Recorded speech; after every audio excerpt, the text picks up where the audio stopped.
Hi students, now we are going to discuss about instruction set of 8051 microcontroller. So in previous video we discussed about the addressing modes of 8051. Now we are going to discuss about the instruction set of 8051 microcontroller. So it may be classified into 5 groups. First one is arithmetic instructions, logic instructions, data transfer instructions, Boolean instructions, and the last one branching instruction. So let us see one by one. At first we are going to discuss about what is meant by arithmetic instructions and what are the examples of arithmetic instructions. So arithmetic instructions perform several basic operations such as addition, subtraction, division and multiplication, etc. So after execution the result is stored in the first operand. Okay, so that is called as arithmetic instruction. Let us see some examples. The first one is add. So add is for addition. So the 8-bit addition between the accumulator. So A stands for the accumulator register and your second operator. So here for example let us consider add A comma R1. So A is a accumulator register. So A is the destination operand. For example R1 is the register, R1 is the source operand. So the result of addition, that is what A plus R1 will be stored in the accumulator. So this is called as add instruction. So the result is what always in the accumulator, and if any carry is generated, for example if there is any carry is generated means the carry flag is set, otherwise it is reset. So that is what ADC, ADDC. So ADDC stands for addition with carry. So 8-bit addition between the accumulator, a second operand and the previous value of the carry flag. Okay, in case of addition, if any carry is generated, this carry flag will be set, otherwise it is reset. And here the examples: add A comma source. So the command of this instruction is add the source operand to the accumulator. Let us see the example: move A comma 03H. So before 03 there is a symbol, asterisk symbol. So that symbol which denotes the immediate addressing mode. Okay, so here for this instruction load the value 03 into accumulator. For example move B comma 2, load 2 into B register and add A comma B. So for this instruction we have to add the content of B with A, and finally the result will be stored in the accumulator register. And next example is subtraction. So SUBB. So this is what subtraction with borrow. If there is any borrow is generated means the same carry flag is set, otherwise it is reset. Let us see the examples of subtraction with borrow. So SUBB A comma source. So add the source operand to the accumulator. So move A comma 03. The same, load the value 03 into A register, and see the final instruction SUBB A comma B. That is what add the content of subtract the content of B register with A register. Finally the value will be stored in the accumulator. And next arithmetic instruction is INC. INC stands for increment. So increment the operand by 1. That is what plus 1. For example the instruction is INC DPTR, increment DPTR. Basically DPTR is a data pointer. It is your 16-bit register. If it is incremented by 1 means the value of DPTR must be incremented by 1. So the operand can be a register, or it may be a direct address or an indirect address and the data pointer. And next instruction is decrement, DEC. So it is the reverse operation of increment. So decrement the operand by 1, that is what minus 1. And next arithmetic instruction is multiplication and division. So MULAB is what multiply instruction, and DIVAB is what division instruction. For multiplication, MULAB multiply A by B and place result in A and B. For example, I will tell the example for the multiplication and division. See, the example is MULAB. So we have to product the content of A into content of B.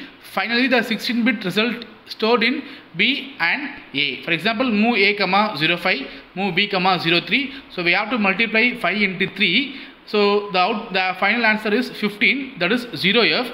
In terms of 16-bit value, the result can be given as 000F. So here the lower order, the 0F will be stored in the accumulator, and the first higher order 00 will be stored in the B register. So this is for the multiplication of two numbers.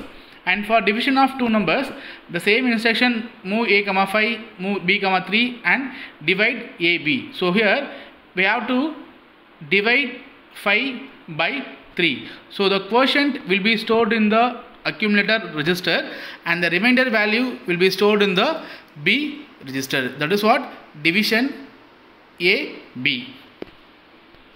And some examples like add A at Rn. So Rn is nothing but as registers.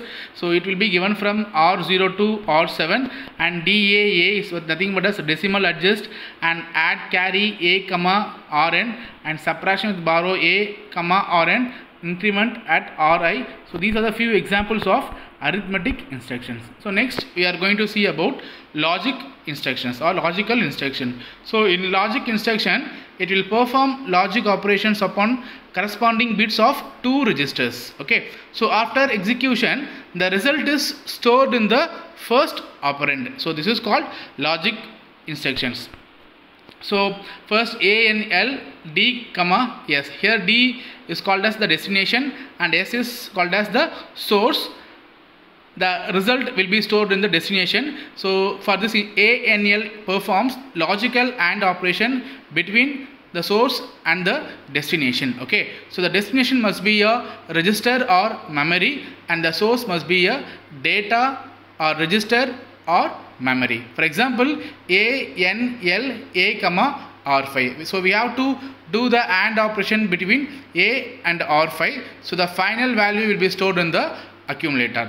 So our next will be given as ORL. So ORL stands for logical OR operation. So here the destination must be a accumulator or memory, and the source must be a data or register or memory. So it will do OR operation. And XORL D, S. So it will perform the logical XOR operation. And next is CPL space A. So CPL is nothing but as complement. So here the complement spelling is wrong. So COMPLEMENT complement. So it gives one's complement. That is what it will give the value. If it is 0 means after executing the instruction, the value must be a 1. If it is 1 means after the execution of CPL, the value must be a 0. Okay. And next instruction is swap. So swap is nothing but as, so we have to, so it will exchange the upper and lower nibbles of the accumulator. That is called swap instruction. And RLA. So RL stands for rotate data of accumulator towards left without carry. So RL is what? Rotate left. And here RLCA is nothing but as rotate data of accumulator towards left with carry. So the RL is what? Without carry, and RLC is with carry. Here C denotes the carry, and RR is what? Rotate data of accumulator towards right without carry, and RRC mentioned with carry. So that's all about the logical instructions with some examples. And next we are going to discuss about data transfer instructions. So data transfer instructions move the content of one register to another. The register, the content which is moved remains unchanged. Suppose if the suffix value of x, for example, move is the normal data transfer instruction. For example, here move x is nothing but as the data is exchanged with external memory. Okay, the suffix x which denotes the external memory. So let us see the examples. Here normal move instruction MOV. So move destination, source. Copy source to the destination. For example, move A, 55. So the value 55 is loaded into the accumulator. Move R0, A. So it will copy the content of A into R0 register. So and these are the examples of this move instructions.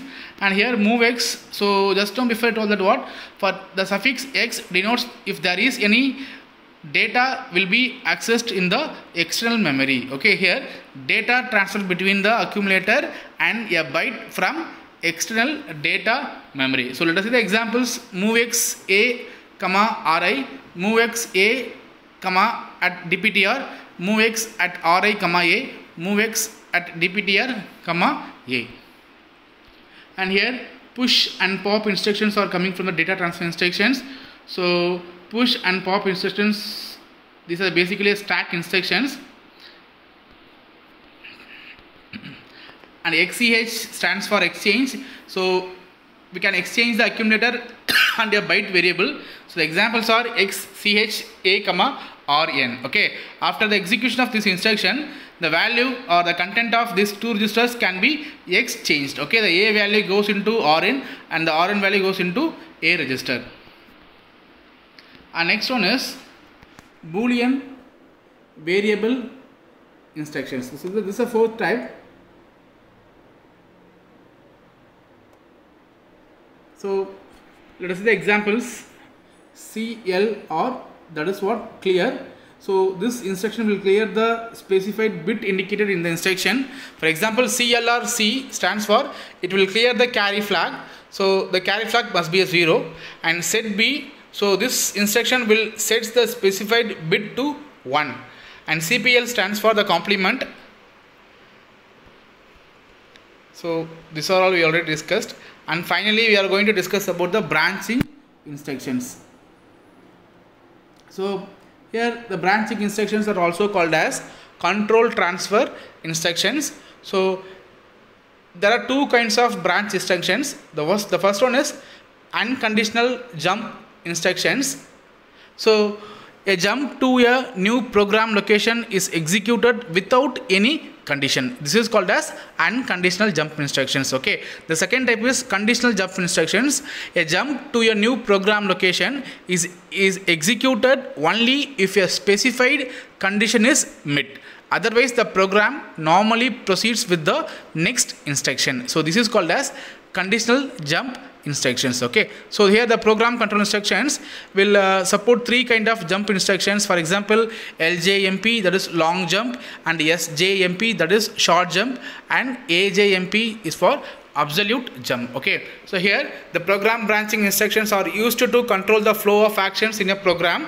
So some instructions will provide decision making capabilities and transfer control to other parts of the program. Okay, so I already explained about the conditional and unconditional branching instructions. So first we are going to discuss about the jump instructions. So jump instructions can be given as JMP. The first one is what? LJMP stands for long jump. It is a 3-byte instruction. So and SJMP is for the short jump. And here the call instructions are L call, that is long call, and A call is for absolute call. Here we are, the 8051 provides two forms for the return instruction. The one is RET, it is a return from the subroutine or the subprogram, and RETI is for, it is for return from ISR. Here ISR stands for interrupt service routine. And so these are few examples of conditional jump instructions. JZ, so jump if A equal to 0. So JZ stands for jump if 0, that's all. And JNZ, jump if not equal to 0. And DJNZ, decrement and jump if A is not equal to 0. And CJNE A comma byte, jump if A is not equal to byte. And CJNE registered comma data, jump if byte is not equal to data. And JC, jump if carry equal to 1. And JNC, jump if carry equal to 0 or jump if not carry, so carry is equal to 0. And JB, jump bit. JNB, jump if bit equal to 0. Finally JBC, jump if bit equal to 1 and clear the bit. So these are few 8051 conditional jump instructions. So overall the instruction set is over. So in 8051 microcontroller, it have 5 different types of instruction sets. Thank you.